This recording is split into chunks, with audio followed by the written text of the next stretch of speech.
Spine सीधी, 3 बार ओम का उच्चारण, उसके बाद प्रार्थना। ओ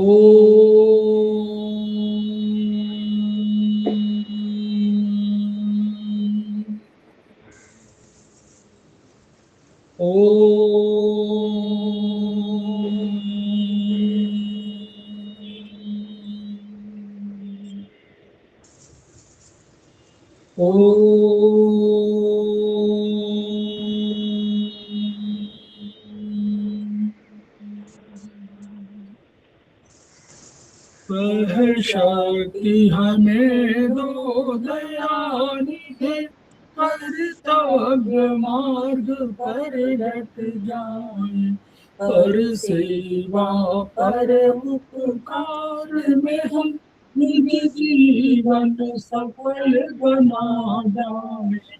वह शक्ति हमें दो दयानिधे, कर्तव्य मार्ग पर डट जाए, हम दीन दुखी निकलो के सेवक बन संताप हरे, जो है बिछड़े भूले भटके, उनको तारे खुद तर जाए। वह शक्ति हमें दो दयानिधे, कर्तव्य मार्ग पर डट जाए, चले देश तुम पाखंड छूट, अन्याय से निष्दिन दूर रहे, जीवन हो शुद्ध सरल अपना, शुचि प्रेम सुधारस बरसाए। वह शक्ति हमें दो दयानिधे, कर्तव्य मार्ग पर डट जाए, निज आन मान मर्यादा का प्रभु ध्यान रहे, अभिमान करे, इस देव भूमि में जन्म लिया, बलिदान उसी पर हो जाए।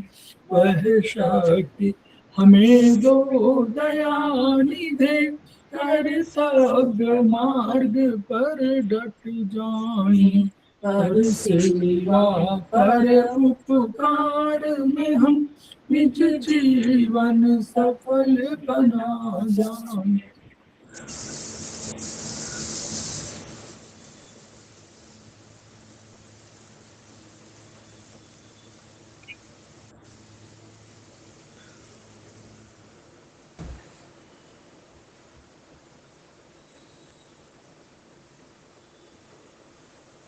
उनका स्वागत है हमारे बीच में। रेखा मैडम उपस्थित है, सीनियर थेरेपिस्ट है, उनका स्वागत है। हमारे बीच में प्रतिमा राय मैडम उपस्थित है, जो हमारे समवाय फाउंडेशन की प्रमोटर हैं और आज की क्लास की फैकल्टी हैं, उनका स्वागत है। हम लोग समवाय फाउंडेशन के सदस्य हैं और हम लोग एक्यूप्रेशर शोध, प्रशिक्षण एवं उपचार संस्थान प्रयागराज से संबद्ध हैं। वहाँ के मनीषी ब्रह्मलीन MP खेमका सर के हेमरेडी हैं, जिनकी वजह से संस्थान को यह शोहरत प्राप्त हुई है और हमारे इस एक्यूप्रेशर विधा को इतनी उन्नति और इतनी ख्याति प्राप्त हुई है। खेमका सर के कुछ सपने हैं, उनके कुछ मोटो हैं। उनका मोटो है each one reach one, each one treat one, each one. इसी को आपके माध्यम से जन जन जागरण अभियान के तहत सारे संसार में फैलाने का हमारा सपना है और हमें विश्वास है कि ये विधा जो अपेक्षाकृत कम खर्चीली है, इसका लाभ केवल आपको ही नहीं मिलेगा, आपके घर परिवार, पास पड़ोस, इष्ट मित्र, बंधु बांधवों को ही नहीं मिलेगा, वरन समस्त पीड़ित मानवता को मिलेगा। इसी विचार के साथ हम लोग आज के क्लास की शुरुआत करने जा रहे हैं।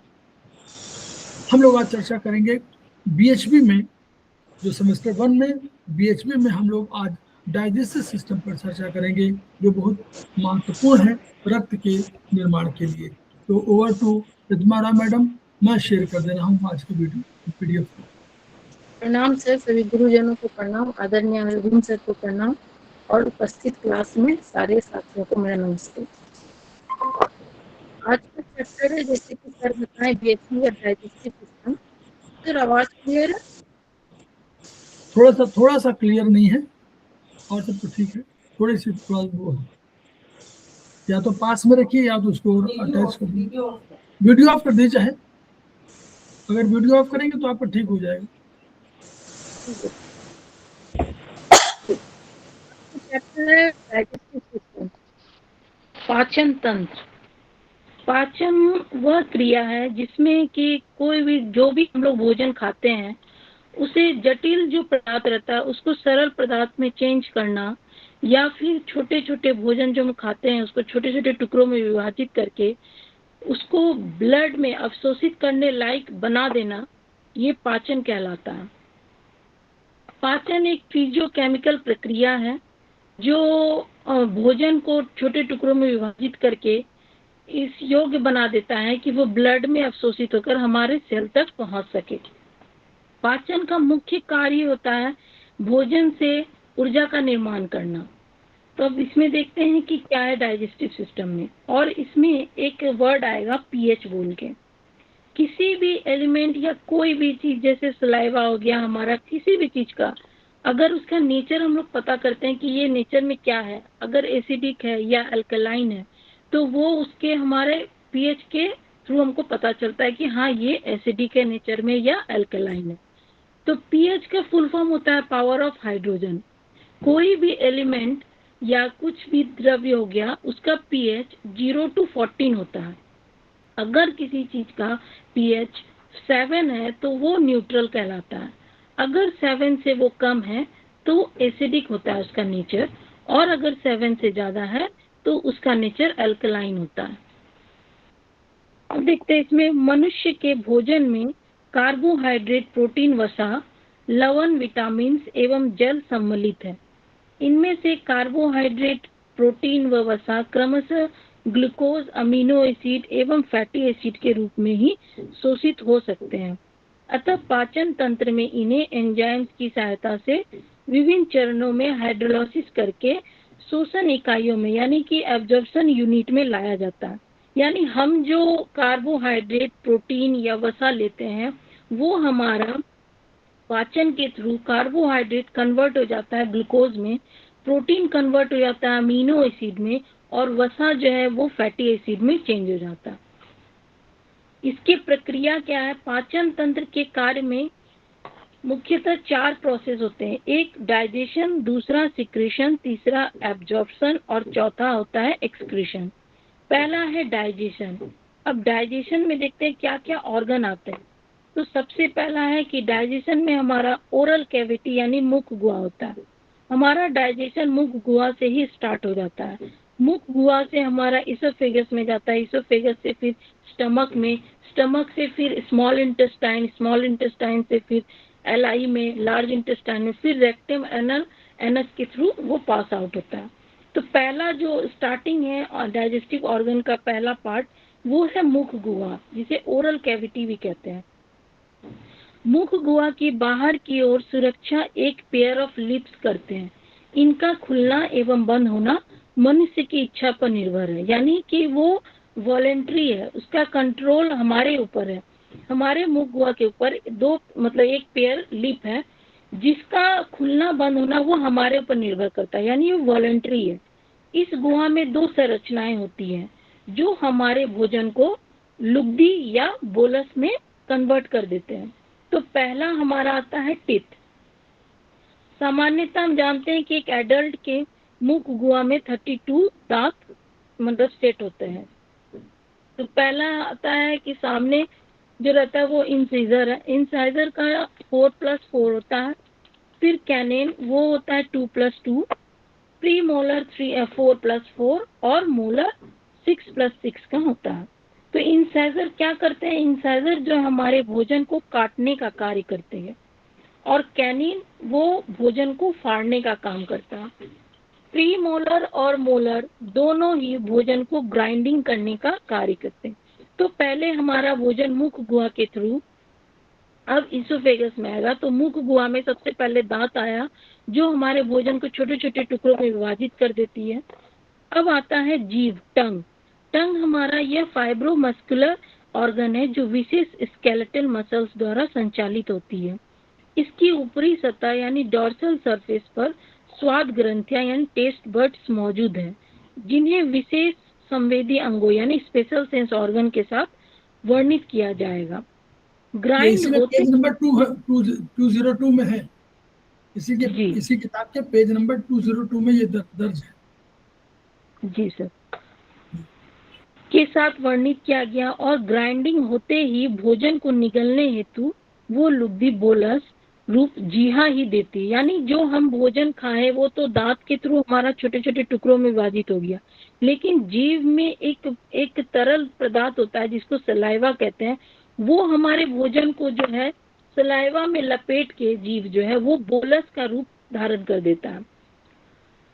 अब है स्वर यंत्र यानी स्पीच बॉक्स और लेरिंग्स से उत्पन्न आवाज को अक्षर या शब्द का रूप जिहाई देती, यानी कि हमारे जो गले में स्वर यंत्र है या जो आवाज है, जो अक्षर या शब्द भी निकालते हैं हम लोग, वो भी हमें जीवा ही प्रदान करती है।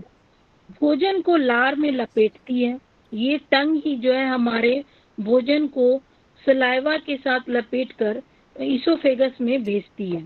भोजन को ग्राइंड करते हुए लार में लपेटकर लुब्धि को पीछे ओरोफेरेंक्स में भेज दिया जाता है और ओरोफेरेंक्स से बलपूर्वक लुब्धि यानी बोलस वो ग्रासनली यानी ओसोफेगस में भेज दिया जाता है। यानी पहले हमारा भोजन मुख गुहा में आया, फिर वो छोटे छोटे टुकड़ों में टीथ के द्वारा छोटे छोटे टुकड़ों में विभाजित हुआ, फिर उसको लुब्धि बनाने का काम हमारा जीवा किया, किसके थ्रू? सलाइवा के थ्रू। अब जीभ में देखते हैं सलाइवा क्या कर रहा है।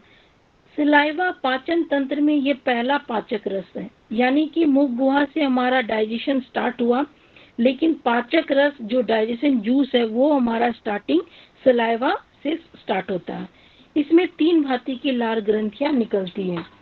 First 1 pair of parotid gland होती है, सेकेंड में 1 पेयर ऑफ सबमैंडिबुलर ग्लैंड्स होती है, थर्ड में न्यूमरस सबलिंगुअल ग्लैंड होती है। इन तीनों युग्म ग्रंथियां यानी पेयर ऑफ ग्लैंड से करीबन 1 से 1.5 लीटर प्रतिदिन लार जो है वो सिक्रेशन होती रहती है। सलाइवा लगातार स्रावित होता रहता है, जिसकी श्रवण गति भोजन चबाते समय बढ़ जाती है, यानी कि सलाइवा हमारा पर डे 1 से 1.5 लीटर वो सिक्रेशन होता रहता है। और जब हम कोई चीज अगर मुंह में जब लेते हैं, खाते हैं, तो उस वक्त सलाइवा का सिक्रेशन और ज्यादा हो जाता है। इसमें देखते कंपोजिशन क्या है। जल है 99.5% और ठोसीय तत्व 0.5%। अकार्बनिक और कार्बनिक है। कार्बनिक में प्रोटीन में म्यूसिन और ग्लोब्यूलिन है। एंजाइम्स में ptyalin, maltase, carbonic anhydrase. Third में इपिथेलियल सेल्स है, ल्यूकोसाइट्स है, एग्नी ल्यूटोनोजेंस ए और बी है। Excretory substances hydrophobia virus, arsenic, lead and mercury के लवण है। यानी लार में जो एंजाइम सब है वो म्यूसिन है, प्रोटीन को करने के लिए म्यूसिन, ग्लोबिन, एंजाइम्स है, ptyalin, maltase, carbonic anhydrase, epithelial cells है, ल्यूकोसाइट्स, एग्लूटेज A and B, excretory substances है। अब लार का पीएच देखते हैं। देखिए एक सेकंड, इसमें देखिए मैडम समझ लीजिए कि म्यूसिन और ग्लोबुलिन 2 प्रोटीन है, ठीक है, और एंजाइम सबसे अधिक रोल एंजाइम का आएगा टाइलिन और माल्टेज। यही 2 की भूमिका है कि कैसे उसको वो पाचन शुरू कर देगा। टाइलिन और माल्टेज दोनों शुरू करते हैं। इपिथेलियल सेल माने क्या हुआ? जो सुरक्षा वगैरह को हमारी तमाम कवच है। तो ल्यूकोसाइट, ल्यूकोसाइट को हम लोग बोलते हैं WBC, यानी WBC यहाँ भी रहेंगे। क्यों? कोई भी बाहर से बैक्टीरिया आए तो ल्यूकोसाइट उसको मार देंगे, इसलिए वहां रहते हैं। और एक्सक्रीटरी सब्सटेंस है या हाइड्रोफोबिया वायरस, इन सबके वो है ये हो, ठीक है। तो मेन काम जो है टाइलिन और प्रोटीन, बस। चलिए ठीक। अब सलाइवा का पीएच इसमें बता रहा है 6.3 to 6.8 होता है, यानी थोड़ा स्लाइटली वो एसिडिक होता है। इस पीएच पर एंजाइम टाइलिन भोजन को, जो हमारे भोजन में कुक्ड कार्बोहाइड्रेट है, उसको माल्टोज में कन्वर्ट कर देते हैं 40% तक। और यह हाइड्रोलाइसिस अमाशय में 4 pH होने तक चलती रहती है, यानी कि ये हमारा जो टाइलिन कुक्ड कार्बोहाइड्रेट को जो कन्वर्ट माल्टोज में किया था, वो हमारे स्टमक में भी 4 pH तक यह हाइड्रोलिसिस चलती रहती है। लार में मौजूद एंजाइम्स माल्टोज की हाइड्रोलिसिस कर 2 अणु ग्लूकोज देता है, यानी माल्टेज को माल्टोज में कन्वर्ट कर देते हैं। इसीलिए यदि हम रोटी के टुकड़ों को थोड़ी देर तक अगर चबाते हैं तो वो हल्की हल्की मिठास अनुभव होने लगती है, इसी की वजह से। अब देखिए जो शुगर वाला है वो ग्लूकोज है ना, जो ग्लूकोज है तो वो माल्टोज, फ्रक्टोज, सुक्रोज, ये सब उसी टोज जहां है वो सब शुगर वाले कैटेगरी में है। क्लियर। दूसरा माल्टेज लिखा हुआ है, जो एएससी जहां लिखा रहता है एएससी, माल्टेज, कोई भी माल्टेज या इस तरह एज कहीं लिखा होगा, हाइड्रेज, जितने भी आपको मिलेंगे ये सब आपके एंजाइम है। तो बस ध्यान रखिएगा कि जैसे माल्टोज लिखा हुआ है तो माल्टोज तो हमारा हो जाएगा ग्लूकोज वाली कैटेगरी, और माल्टेज हो जाएगा हमारा एंजाइम। तो ये पहले जो है टाइलिन उसको करता है, को माल्टोज में कर देता है, तो थोड़ा सा माल्टोज बदल दिया, फिर माल्टोज को माल्टेज ने, अब माल्टेज ने एक्शन किया एंजाइम ने। एंजाइम का काम होता है वो कोई भी एक्शन को तेज कर देता है बस, लेकिन वो किसी भी क्रिया में शामिल नहीं होता, यानी वो खर्च नहीं होता। अगर एंजाइम 5 किलो है मान लीजिए, तो 5 किलो ही रह जाएगा, 5 किलो से 1 ग्राम भी कम नहीं होगा, लेकिन वो जब एंजाइम रहेगा तो पूरा का पूरा रिएक्शन बहुत तेजी से होने लगेगा। बस एंजाइम की भूमिका ये है। ठीक। जी सर। अब हमारा भोजन जो बोलस बन के इसे जीभ के थ्रू जो आया था वो अब हमारा भोजन नली यानी इसोफेगस में पहुंचेगा। हमारा इसोफेगस यह 23 प्लस माइनस 1.0 cm लंबी बेलनाकार यानी फाइब्रोमस्कुलर ट्यूब है, जिसकी स्ट्रेटिफाइड एपिथेलियम में असंख्य म्यूकस ग्रंथियां होती है। यानी हमारा ये इसोफेगस जो है इसकी लंबाई इतनी है जो फाइबर मस्कुलर ट्यूब की बनी होती है, और इसके स्टेरलाइट एपिथेलियम में असंख्य म्यूकस ग्रंथियां होती है जो हमारे बोलस को ट्यूब में आता है और म्यूकस की सहायता से आसानी से नीचे की ओर उतरता रहता है। माने वो म्यूकस ग्रंथियां जो है हमारे बोलस को सूखा नहीं पड़ने देता है, वहां पर धीरे धीरे थोड़ा थोड़ा गीला गीलापन म्यूकस चिपचिपा टाइप का रहता है, जिससे हमारा खाना नीचे इसोफेगस से नीचे धीरे धीरे जाके वो स्टमक में पहुंचता है। तो म्यूकस की सहायता से आसानी से नीचे की ओर उतरता है, और बोलस को नीचे उतारने हेतु भोजन नली में एक वेव होता है जिसे प्रोपल्सिव वेव कहते हैं, वो 4 cm पर सेकेंड के हिसाब से चलती है। बिना बोलस के भोजन नली की दीवारें पिचक्कर टेप नुमा दिखाई पड़ता है, यानी अगर जब वो भोजन आता है हमारे इसोफेगस में तो वो फूल के एक बेलना आकार के हो जाती है, लेकिन जब भोजन नहीं आता है, नहीं रहता है, तो उस वक्त वो पिचक के टेप की तरह हो जाता है, दीवार उसके पिचक जाता है, टेप की तरह हो जाता है। अब ये हमारा भोजन इसोफेगस के थ्रू स्टमक में पहुंचा। स्टमक क्या है? भोजन नली डायफ्राम के नीचे एक थैली नुमा अंग अमाशय में खुलती है। माने बोलस इसोफेगस के थ्रू जो जहां पे पहुंची उसे अमाशय कहते हैं। ये डायफ्राम के नीचे एक थैली नुमा अंग है। यह भी फाइब्रोइलास्टिक मस्कुलर अंग है जिसका आकार और क्षमता भिन्न भिन्न होती है। सामान्यतः यह अंग्रेजी के अक्षर जे आकार का 1.5 to 2 लीटर क्षमता वाला थैला होता है, यानी कि जे आकार का साइज मतलब इसका शेप होता है, और इसमें 1.5 से 2 लीटर की कैपेसिटी होती है। इसकी एपिथेलियम में गैस्ट्रिक ग्रंथियां होती है। माने इसके एपिथेलियम में क्या, जैसे कि इसोफेगस के एपिथेलियम में म्यूकस था, इसके एपिथेलियम में गैस्ट्रिक ग्रंथियां हैं। इन ग्रंथियों में 3 भांति की कोशिकाएं होती है। एक म्यूकस सेल्स जो म्यूकस स्रावित करती है, दूसरा पेप्टिक सेल्स, इनमें एंजाइम स्रावित होती है, और ऑक्सिनेटिक सेल्स, इनमें हाइड्रोक्लोरिक एसिड स्रावित होती है। माने मेन जो है वो हाइड्रोक्लोरिक एसिड यानी HCl जो हाइलिक एसिडिक होती है वो ऑक्सिनेटिक सेल से निकलती है। इसमें है अमाशय के कार्य क्या होते हैं। अमाशय हमारे भोजन को संग्रह करता है, स्टोर करता है, कुछ गैस्ट्रिक जूसों का सिक्रेशन करता है, आंशिक जल, ग्लूकोज एवं लवण मात्रा का शोषण भी करते हैं। पेप्टिक सेल्स एंजाइम से दो ये निकलती है एंजाइम्स, रेनिन और पेप्सिन। रेनिन जो है हमारे दूध को दही में कन्वर्ट करता है और पेप्सिन जो है वो प्रोटीन को पेप्टोन में बदल देता है। अब गैस्ट्रिक जूस का संगठन देखते हैं। Composition of gastric juice. Gastric juice में जेल है 98.2 to 99% और ठोस तत्व है 1.2%। अकार्बनिक में है sodium, potassium chloride, sulphate, hydrochloric acid और कार्बनिक में है म्यूसिन। एंजाइम्स में है पेप्सिन एंड लाइपेज और इंस्ट्रिंसिक एवं न्यूट्रोट्रॉफिक फैक्टर्स है। इसके एंजाइम से पेप्सिन जो प्रोटीन को ये पचाता है और लाइपेज जो भी अगर कीटाणु या जर्म्स आते हैं उसको मारने का काम करती है। पेप्सिन एंजाइम्स मात्र प्रोटीन अणु की हाइड्रोलाइसिस करके लगभग 15% अमीनो एसिड फ्री कर देता है। हाइड्रोक्लोरिक एसिड अमाशय का विशेष सिक्रेशन है, मतलब हमारे स्टमक में जो सिक्रेशन करता है वो है मेनली हाइड्रोक्लोरिक एसिड, जिसका पीएच हमारा करीबन 0.8 से 1.2 तक का होता है, जो कि बहुत ही हाईली एसिडिक है। जहाँ पे अगर कुछ फॉरेन पैथोजन अगर आ भी गया तो वो तुरंत वहाँ पे मर जाएगा। हाइड्रोक्लोरिक एसिड के कार्य। अब हाइड्रोक्लोरिक एसिड के कार्य क्या है? मुंह से आए भोजन को जीवाणुओं से मुक्त करता है, निष्क्रिय पेप्सिनोजन को सक्रिय पेप्सिन में बदलता है, यानी कि हमारे जो भोजन है उसमें जो प्रोटीन को पचाने के लिए पेप्सिनोजन जो है वो पेप्सिन में सक्रिय करता है, बदल देता है।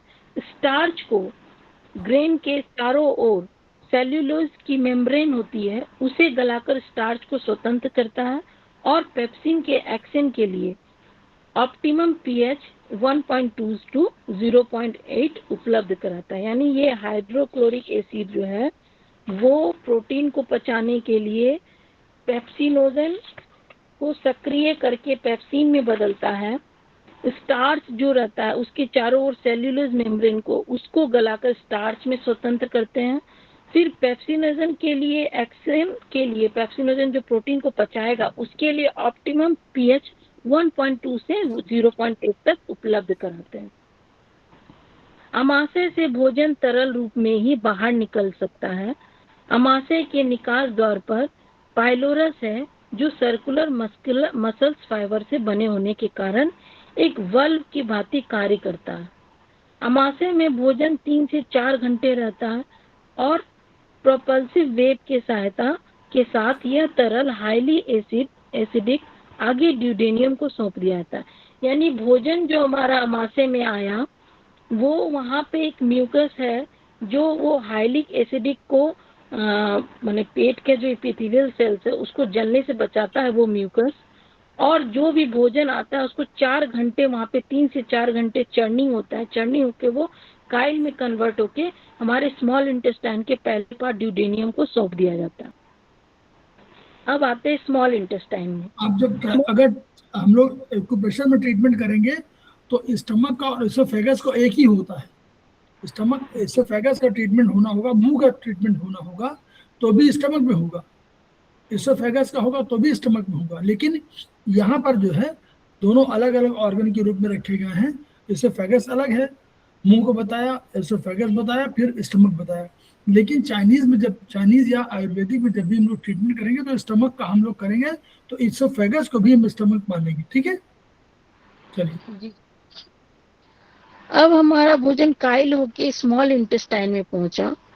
ये है 2.5 to 3.0 मीटर। ये रॉन्ग है, 6 मीटर। ये मुझे तो और लंबी होती है। जी सर। ये लंबी लगभग लगभग 5-6 मीटर लंबी है हाँ, ये लंबी है। हाँ, मस्कुलर ट्यूब 3 भागों में बांटी गई है। यानी हमारा स्मॉल इंटेस्टाइन जो है उसके 3 पार्ट होते हैं। एक पहला है ड्यूडेनियम, दूसरा है जेजुनम, तीसरा है इलियम। ड्यूडेनियम में ही अमाशय का जो हाइलिक एसिडिक फूड जो है काइल, वो सबसे पहले स्मॉल इंटेस्टाइन के ड्यूडेनियम पार्ट में ही आता है। इसीलिए ड्यूडेनियम की संरचना सॉलिड बनी है जिससे कि वो अमाशय से आने वाली तेज प्रवाह को वो झेल सके। ड्यूडेनियम की संरचना जरा सॉलिड जैसी है, क्योंकि इसे अमाशय से आते तेज प्रवाह को झेलना और फिर तरल अम्लीय होती है। ड्यूडेनियम में पित्ताशय से बाइल और पेनक्रियास से पेनक्रियाटिक जूस आता है। यानी जब भोजन जो काइल जो ड्यूडेनियम में आया, तो ड्यूडेनियम से कुछ एंजाइम्स सिक्रेशन होता है। तो क्या क्या होता है, जैसे पित्ताशय से बाइल जूस और पेनक्रियास से पेनक्रियाटिक जूस आता है उस काइल को चेंज करने के लिए, मतलब और भी पाचन करने के लिए। बाइल जूस एवं पेनक्रियाटिक जूस के अलावा छोटी आंत अपनी संपूर्ण लंबाई में अपना इंटेस्टाइनल जूस स्रावित करती है। यानी कि छोटी आंत के खुद की भी एक जूस है जिसे इंटेस्टाइनल जूस कहते हैं, वो स्रावित करती है। अब देखते हैं bile juice. Bile juice per day 5 to 1000 millilitre per day निकलता है, जिसमें जल है 96 to 98% और ठोस के तत्व है 2 to 4%। कार्बनिक mucus, cholesterol, bile salt, fatty acid, bile pigment और एल्कलाइन फॉस्फेटस। बाइल जूस का रंग बाइल पिगमेंटेशन के कारण सुनहरा पीला हरा होता है। हमारा बाइल जूस का कलर जो है वो बाइल पिगमेंटेशन के कारण सुनहरा पीला या फिर हरा होता है। इसका पीएच एल्कलाइन होता है, यानी कि क्षारीय होता है। इसमें महत्वपूर्ण तत्व bile salt, sodium potassium glycocholate, sodium potassium taurocholate है, जो छोटी आंत में मौजूद भोज्य तरल यानी फैट जो है वो भोज्य तरल की सतह पर तैरता है। यानी वसा जो फैट जो है हमारा वो ऊपर की तरफ तैरता है। उस वसा को अणुओं का सरफेस टेंशन लो करने के लिए उन्हें तरल की निचली पत्तों से खींचकर लाइपेज एंजाइम को इन्हीं हाइड्रोलिसिस कर सकने का अवसर प्रदान करता है। यानी जो हमारा ये वसा है वो ऊपर तैरता रहता है, उसको खींच के लाने का कार्य ये बाइल सॉल्ट करते हैं और उसको हाइड्रोलिसिस करने के लिए लाइपेज के पास खींचकर लाया जाता है। तब वो हाइड्रोलिसिस करके उसको अवसर प्रदान करते हैं कि इसको मतलब हाइड्रोलिसिस कर दे, चेंज कर दे। लाइपेज एंजाइम जो है नीचे सतह पर फंक्शन कर रहा है, वो तो उसका उसका ये है, उसकी कंडीशन ये है कि आप उनको वसा के जो जितनी फैट है उसको नीचे ले आइए, तो हम उस पर एक्शन करेंगे। हाइड्रोलिसिस का अर्थ हमेशा होता है, लाइसिस का अर्थ होता है तोड़ना, ब्रेक करना। ठीक है, तो हमेशा हाइड्रोलिसिस माने ब्रेकिंग होती है, बड़े अणु को छोटे अणु में भेजा जाता है, तोड़ा जाता है। तो अब लाइपेज नीचे है, अब जब तक ऊपर फैट तो ऊपर तैर रहा होगा, तो फैट को नीचे लाने का काम जो है यही साल्ट्स वगैरह करते हैं, वो नीचे ले आते हैं। उसका क्या करते हैं, इस जो वाटर है, जो वाटर है तरल है, उसका सरफेस टेंशन कम कर देंगे, तो वो नीचे आ जाएगा। नीचे जहां आ गया तहां जो है, क्योंकि आप देखिए ना, आप तैरते हैं समुद्र में या पानी में, तो नॉर्मली उछाल देता है वो, तो उछालने का वही तरीका यही है, जो आपका सरफेस टेंशन उसका वो उछालता है आपको। तो अगर ये सरफेस टेंशन कम हो जाए तो आदमी डूबने लगेगा, तो वो तरल वो भोज्य पदार्थ जो है ऊपर वाला जो फैट है वो नीचे आ जाएगा और यही लाइपेज एक्शन कर देगा।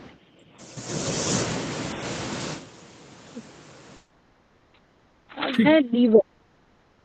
बाइल जूस का फॉर्मेशन यकृत यानी लीवर में लगातार होता रहता है। मानव शरीर में यकृत सबसे बड़ी जूस स्रवण करने वाली ग्रंथि है। बाइल जूस यकृत से निकलकर पास ही पित्ताशय में एकत्र होता रहता है। यहाँ बाइल जूस थोड़ा सांद्र यानी कंसंट्रेट होता रहता है, और जब ड्यूडेनियम में वसा युक्त तरल आता है तभी यह कॉन्ट्रैक्ट कर बाइल जूस को ड्यूडेनियम में छोड़ देता है। यानी लीवर में जो है हमेशा वो बाइल जूस बनता रहता है लगातार। मानव शरीर के सबसे बड़ी मतलब सबसे ज्यादा जो जूस स्रावित करने वाली ग्रंथि है वो लीवर ही है। ये जो जूस मतलब सिक्रेशन होता है, इसको ये पित्ताशय में एकत्र करते हैं, यानी कि गॉल ब्लैडर में ये स्टोर होता है। जब कभी भी इसकी जरूरत यानी कि कोई वसायुक्त तरल आता है तो ये उसको सूचना देता है कि हाँ अब आप इसको कॉन्ट्रैक्ट कीजिए। तो यहाँ से ये कॉन्ट्रैक्ट होकर बाइल जूस गॉल ब्लैडर से, फिर वो वहाँ पे ड्यूडेनियम में छोड़ दिया जाता है ताकि उस फैट को वो हाइड्रोलाइसिस कर सके। अब बाइल जूस के अलावा यकृत के अन्य कार्य हैं, बहुत मेजर कार्य हैं, जैसे छोटी आंत से शोषित होकर भोजन तत्व रक्त के माध्यम से यकृत में आते हैं। यानी छोटी आंत से जो भी वो डाइजेशन हुआ न्यूट्रिशन, वो कहाँ जाता है? यकृत में जाता है। इन शोषित हुए तत्वों को जीवाणु रहित कौन करता है? लीवर करता है। स्टोरेज का कार्य करता है। आंत से आए भोजन तत्वों में से मुख्यतः ग्लूकोज को ग्लाइकोजेन में कन्वर्ट करता है और मिनरल्स एवं विटामिन को संग्रह करता है। मेटाबॉलिज्म में एनाबॉलिज्म एंड कैटाबॉलिज्म दोनों करता है। डिटॉक्सिफिकेशन करती है। अमोनिया जैसी विषैली गैस को यूरिया में भी कन्वर्ट लीवर ही करता है। प्लाज्मा प्रोटीन का संश्लेषण करता है। शरीर के तापक्रम को नियंत्रित रेगुलेट करने में भी मदद करती है लीवर। भ्रूणावस्था में और आवश्यकता पड़ने पर एडल्ट लाइफ में इरिथ्रोसाइट्स का फॉर्मेशन भी करता है। उत्सर्जन यानी कि अघुलनशील बिलिरुबिन को कंजुगेट करके घुलनशील बिलिरुबिन के रूप में एक्सक्रीट भी लीवर ही करता है। अब है पेनक्रियाटिक जूस। ये हम लोग ने अघुलनशील वाला पढ़ा था हम लोगों ने, जब हम लोग आरबीसी का देख रहे थे, आरबीसी ब्रेकअप हो रहा था, तो हम लोगों ने पढ़ा था कि वहां पर हीम बिलिरुबिन हो गई थी, उसको कोल्ड बिलिरुबिन में कन्वर्ट किया था। ये वहीं पर आया था, ग्लूकोनिक एसिड से कराया गया था, तो वो वाला ये फंक्शन है इसमें। और लीवर देखो, लीवर एडल्ट लाइफ में अगर पहले तो भ्रूणावस्था में, लेकिन बाद में अगर एडल्ट लाइफ में आवश्यक होगी तो एडल्ट लाइफ में भी एरिथ्रोसाइट का फॉर्मेशन करेगा, यानी आरबीसी का फॉर्मेशन ये करता है। ये ध्यान रखने की बात है, ये इसीलिए इसका बहुत रोल है। जी सर। पेनक्रियाज ग्रंथि आमाशय के नीचे ड्यूडेनियम के लूप में फंसी हुई है, जिससे लगभग 2 से 3 या 1.5 लीटर स्राव प्रतिदिन। 1.5 लीटर जी सर, 2 लीटर। यानी पेनक्रियाज ग्लैंड जो है वहाँ वो हमारे स्टमक के नीचे ड्यूडेनियम के लूप में फंसी हुई है और करीब 1.5 लीटर के करीब वो प्रतिदिन पेनक्रियाटिक जूस जो है वो सिक्रेशन करती रहती है। इसमें भी जल और ठोस ये तत्व है, अकार्बनिक और कार्बनिक है।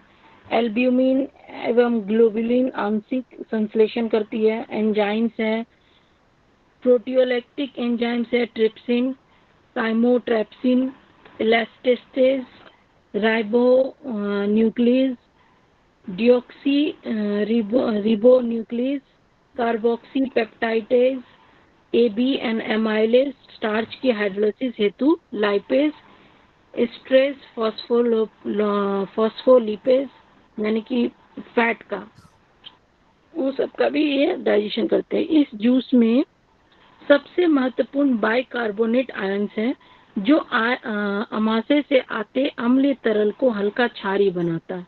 अन्यथा पेनक्रियाटिक जूस एवं इंटेस्टाइनल जूस में मौजूद एंजाइम्स हाइड्रोलाइसिस का कार्य नहीं कर सकते हैं। यानी कि जो हमारे स्टमक से हाईली एसिडिक जो मटेरियल आ रहे हैं उसको अल्कलाइन करते हैं ये पेनक्रियाटिक जूस। पेनक्रियाटिक जूस मिलकर और इंटेस्टाइनल जूस दोनों मिलकर उस आने वाले चीज को उसको मेन चीज इसमें याद कर लीजिए, एलएटी याद कर लीजिए, लाइपेज, एमाइलेज और ट्रिप्सिन। एक लाइपेज जो करता है वो स्टार्च करता है, एमाइलेज जो है आपका कार्बोहाइड्रेट करेगा और ट्रिप्सिन आपका प्रोटीन भी करेगा।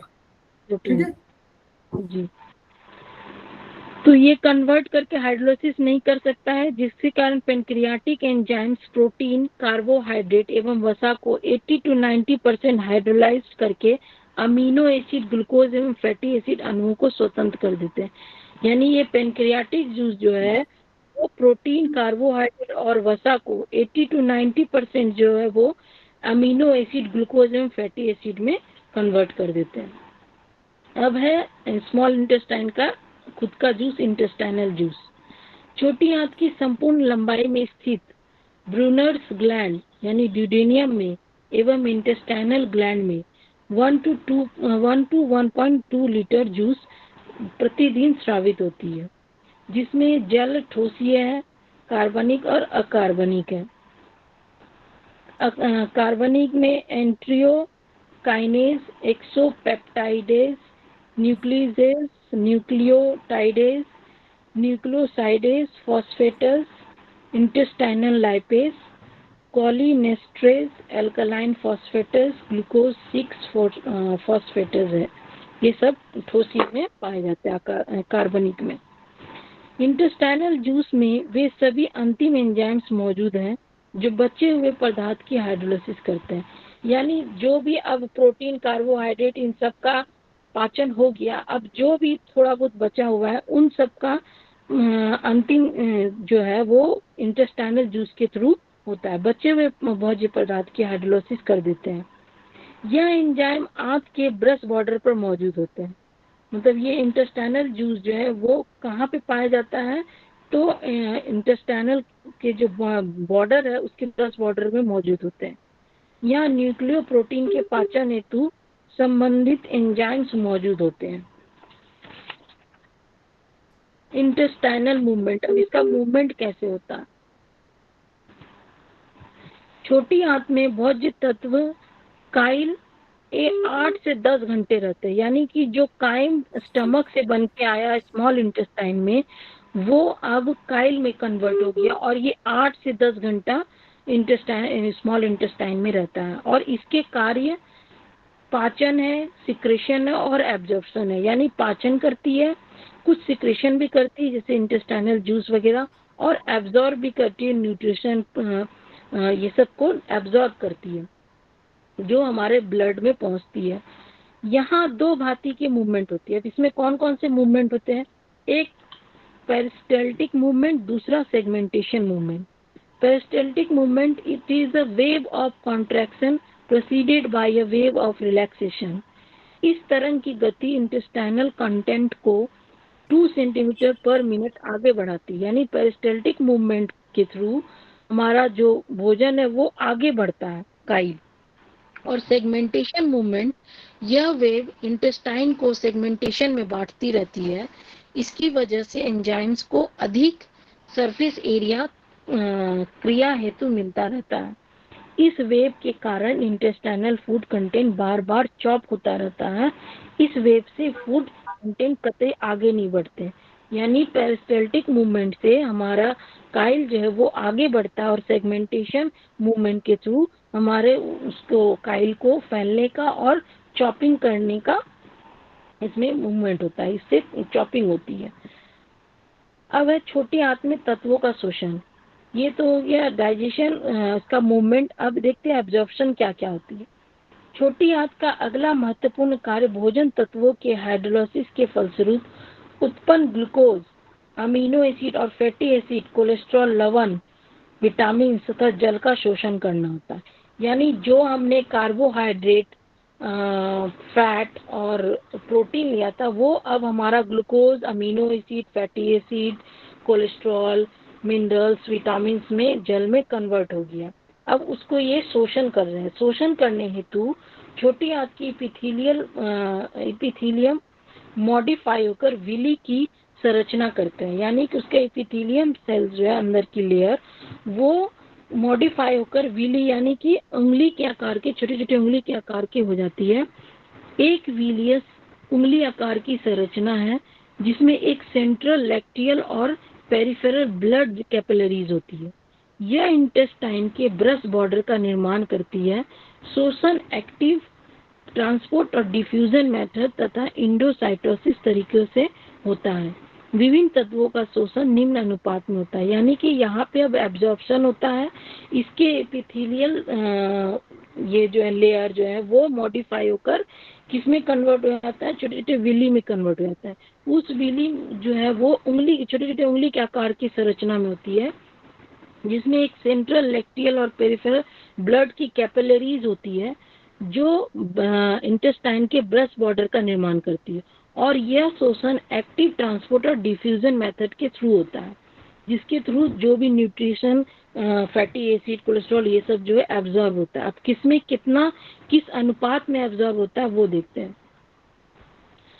जैसे हेक्सोसिस, पेंटोसिस, ये ड्यूडेनियम में कम, जिजेनियम में 3+3+ और इलियम में 2+ होता है। Neutral amino acids, basic amino acids, ये ड्यूडेनियम में 2+, जिजेनियम में 3+ और इलियम में यानी जिजेनियम में ज्यादा।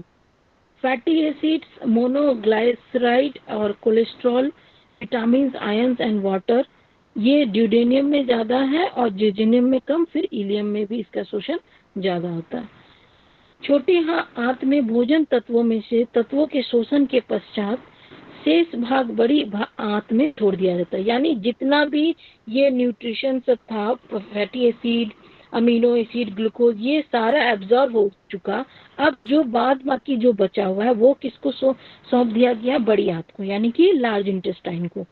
छोटी आंत से शेष खाद्य पदार्थ सीकम में आता है, यानी कि लार्ज इंटेस्टाइन और स्मॉल इंटेस्टाइन, जो लास्ट उसका इलियम है, वहां से लार्ज इंटेस्टाइन का पहला जो पोर्शन है वो सीकम है। सीकम एक थैली नुमा संरचना है जिसमें 4 to 8 सेंटीमीटर लंबी कुंदी नली अपेंडिक्स लगी हुई है। ये लार्ज इंटेस्टाइन का पहला पार्ट है, सीकम वॉल। यहाँ पे अपेंडिक्स लगी हुई है, एक नली। Appendix is a tubular mass of lymphoid tissues attached at the opening gate of the large intestine. Though throughout the course of small and large intestine there are numerous lymphoid follicles, but appendix is proposed to be a special one. Appendix is capable to provide generation of antibodies against the living germs. The large intestine itself a great site for providing residential quarters of millions of non-pathogenic bacteria. मतलब ये एक lymphoid tissue है। Appendix जो है वो capable है कि antibodies को बनाएगी, और लिम्फॉइड टिश्यू से, ये किससे बनता है? लिम्फॉइड टिश्यू से बनता है। एक जीवंत ये मतलब क्या कह सकते हैं सर इसको, जीवंत? देखिए ऐसा ना, जो अपेंडिक्स है वो क्या करती है, वो लिम्फॉइड टिश्यू मतलब एक टिश्यू है लेकिन लिम्फ वाली है, यानी लिम्फ सिस्टम से जुड़ी हुई है। लिम्फॉइड टिश्यू का मतलब हुआ कि आपकी सुरक्षा के लिए बहुत महत्वपूर्ण है।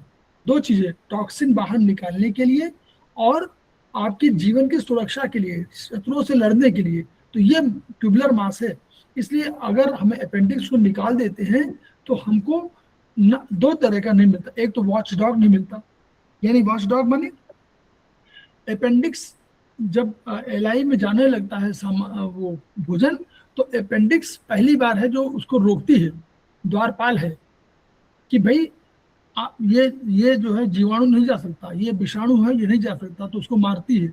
दूसरा जो नहीं मार पाती उनका संकेत देती है तुरंत ही अपने सिस्टम को कि भाई हमारा जो है हम नहीं मार पा रहे हैं लेकिन आप, तो ये सारे लोग जो है आक्रमण करते हैं और उसको मारने की कोशिश करते थे। इसलिए अपेंडिक्स को निकाल देते हैं जो लोग, वो लोग जल्दी ही बुखार उखार के शिकार हो जाते हैं। जल्दी बुखार आ जाएगा, जल्दी हो जाएगा, तो अपेंडिक्स को नहीं निकालना चाहिए। ठीक है, एनीवे ये हम लोग बता रहे हैं कि इसके हिसाब से ये है।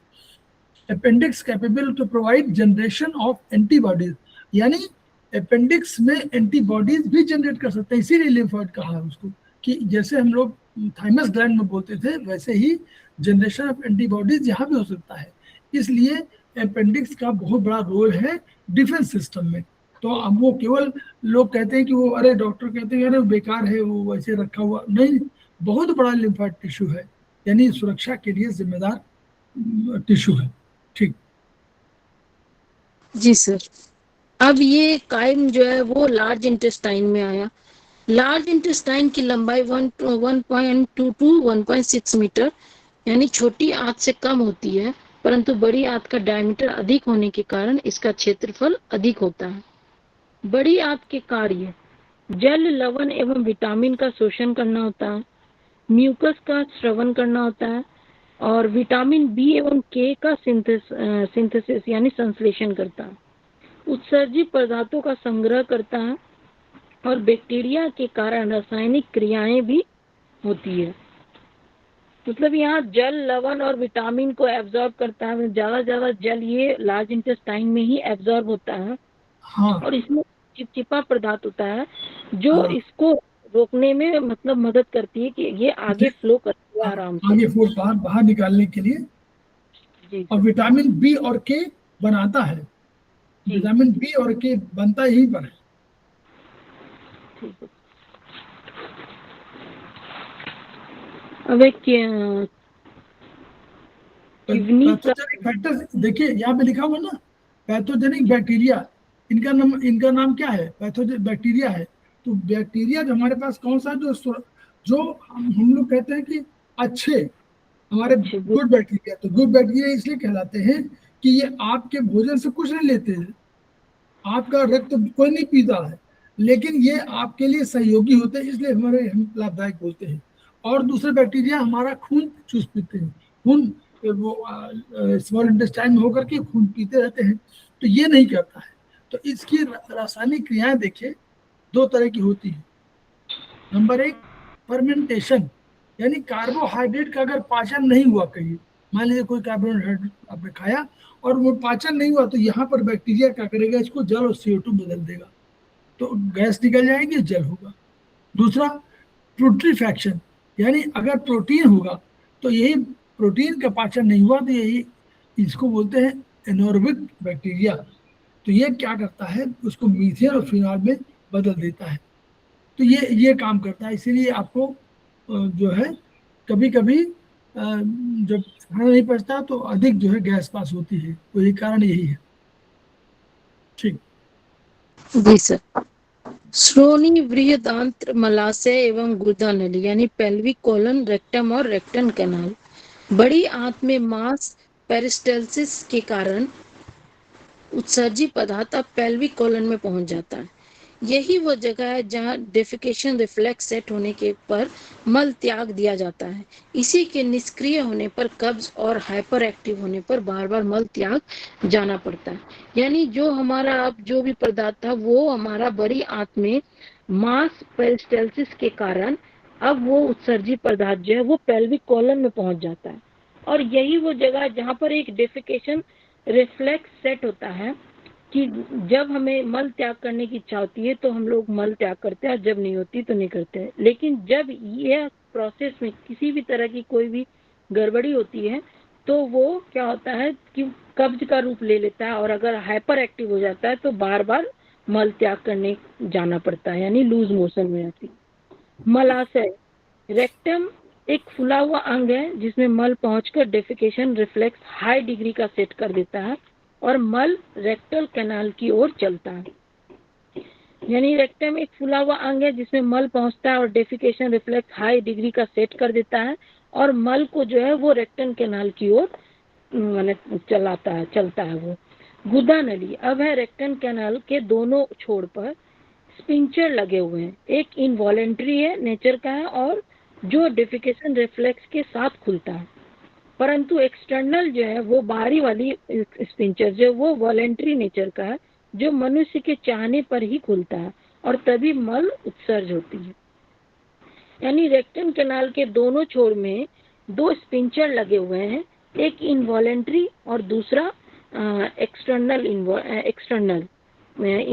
इनवॉलेंट्री नेचर का जो है उसमें डेफिकेशन जब रिफ्लेक्स सेट होता है तो क्या होता है कि मतलब वो इनवॉलेंट्री रहता है, लेकिन एक्सटर्नल वाला जो है वो वॉलेंट्री रहता है।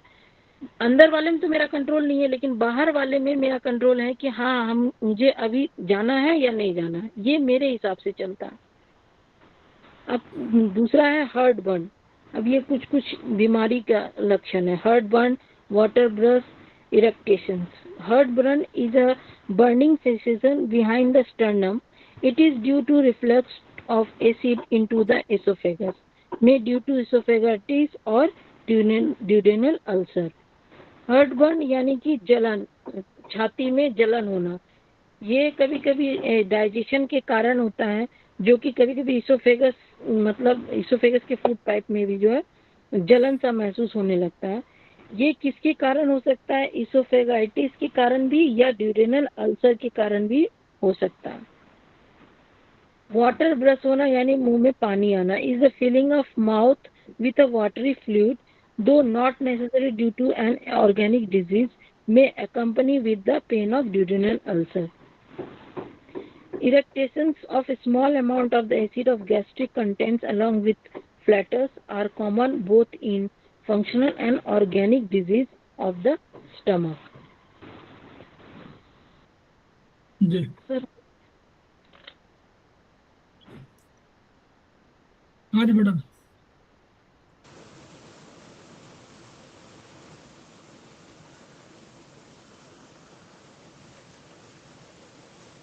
देखिए मैडम, एक चैप्टर हो गया आपका। अब ये बीएचबी तो पूरा हो गया शायद। यस बीएचबी पूरा हो गया, चाइनीज भी पूरा हो गया। अब बचा केवल आयुर्वेदिक में थोड़ा बहुत बचा हुआ है, हम लोग उसको भी करने की कोशिश करेंगे। पूरा हो जाएगी, दो एक दिन में हो जाएगा। तो हम लोग खेमका सर को याद करते हैं, कोशिश करते हैं कि जो ज्ञान हमारे पास है उसको ज्ञान को ट्रांसफर कर दें। और ट्रांसफर करने का केवल मूल अर्थ ये है कि जो नई पीढ़ी है उसको ये मालूम होना चाहिए कि जो विधा है ये विधा अच्छी है, लेकिन इसके कोई टॉर्च बीरर तो होंगे। टॉर्च बीरर कैसे होंगे? जब तक ज्ञान बाहर नहीं आएगा तब तक प्रकाश की कोई मशाल लेकर नहीं जाएगा। तो मशाल लेने काम जो है नई पीढ़ी को, जो बाद में जो हमारे थेरेपिस्ट बनेंगे वही तो ले जाएंगे। इसीलिए हम लोग ज्ञान को ट्रांसफर करना चाहते हैं, ताकि धीरे धीरे ये हमारी जो थेरेपी है ये खूब रिच हो जाए। और इस सरल है जो कि कम पैसे में है। अभी देखिए, अगर आप यूज करने लगे तो कोई अधिक पैसा नहीं लगेगा, लेकिन सबको मालूम हो जाए तो। और ये बहुत सी सारी चिकित्साएं जो घर में थी वही हम लोग करते थे, लेकिन हम लोग उनको भूले हुए हैं। तो प्राकृतिक चिकित्सा हो, चाहे आयुर्वेदिक चिकित्सा हो, चाहे हमारा चाइनीज चिकित्सा हो, ये सब सरल चिकित्साएं हैं और कम पैसे वाली हैं। इसलिए इनको बढ़ावा देने का उद्देश्य है, तो स्पेशली उन मुल्कों में जो गरीब हैं। तो हम लोग खेमका सर के उन्हीं सिद्धांतों के लिए काम कर रहे हैं, कोशिश कर रहे हैं कि जो उन्होंने कहा था कि each one reach one, each one treat one, each one teach one. इन्हीं शब्दों के साथ हम लोग 5 मिनट का ब्रेक लेते हैं, फिर हम लोग आते हैं। Thank you madam. Pratibha madam, पूरा हो गया? जी सर।